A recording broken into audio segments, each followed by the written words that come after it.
I'm curious also what some of the biggest technological gaps are that you see in legacy insurance systems today and how insurers can kind of close those gaps. Yeah, so this is why we actually built Terra, because when you look at the small insurance sector, like when you're looking at, $20 million, $30 million, $40 million programs out there that are, like a lot of the ones I work with in work comp that are comp plus GL, maybe commercial property, commercial auto, or maybe employer's liability. I mean, there depends on the lines of business they support, but these aren't massive programs, but they insure a lot of people. And when you're talking about legacy systems, a lot of those companies are still dealing, and look, a lot of the really big companies are still dealing with on-prem, non-cloud native technology solutions. So they're still struggling with servers and storage and networking and, buying new equipment or supporting. I had one client we just peeled off with Terra that was on an old AS400 system, and they were tired of paying for the maintenance and support of this really super old legacy system. So there's still a lot of legacy tech. Insurance was a prime mover in software, right? It was actually an early adopter, which means it's got the early adopter's dilemma, which is you have some stuff that was revolutionary at the time that's no longer revolutionary.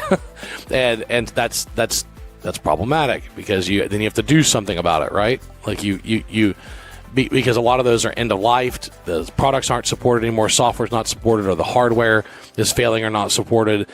And really, they shouldn't be worried about any of those things.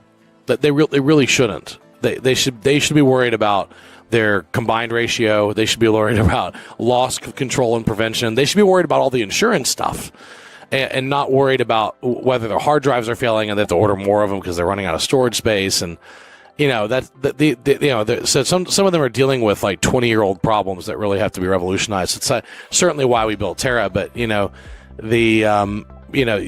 got to help people in one of a couple of different ways on JBK, because we service people that use, we're kind of core system agnostic on JBK. These are separate businesses, right? And at JBK, we're core system agnostic. We'll work and build solutions around anything, right? We're not tied to any one core system. So we see people using a whole bunch of different systems, some of which are 20 or 30 years old. And it's actually really super scary for them to upgrade. Almost every provider of core enterprise systems is promoting their own version of cloud. Some of their cloud options really aren't real cloud. It's just them lifting and shifting things into a server that's somewhere else.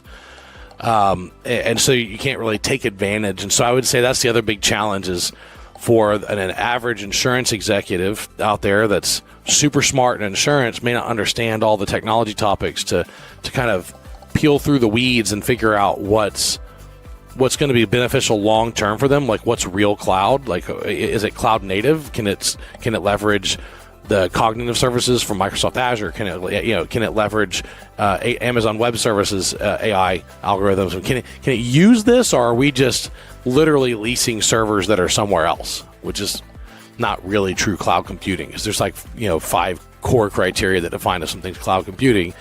And if it's scalable, and if it's programmable, and if it's broadly accessible, and if it easily configurable, and a lot of those things are not. And so I'd say that's probably the biggest challenge around legacy systems is figuring out, hey, is the cloud version, quote unquote, that my legacy system's offering me, is that going to really enable me to operate for the next 20 years, or at least the next 10, or is this just a Band-Aid stopgap they're providing to try and keep me from looking around? Right. And then, is the technology I'm using going to be end of life? Like, did I build this on Silverlight, which Microsoft stopped supporting, or did I build this on any one of another set of technologies? You're always having to deal with obsolescence in technology. And so I'd say that's probably the biggest challenge. And then you got to ask yourself, are you having conversations that were relevant in 2005, but they're not in 2025? You should not be talking about storage and servers anymore.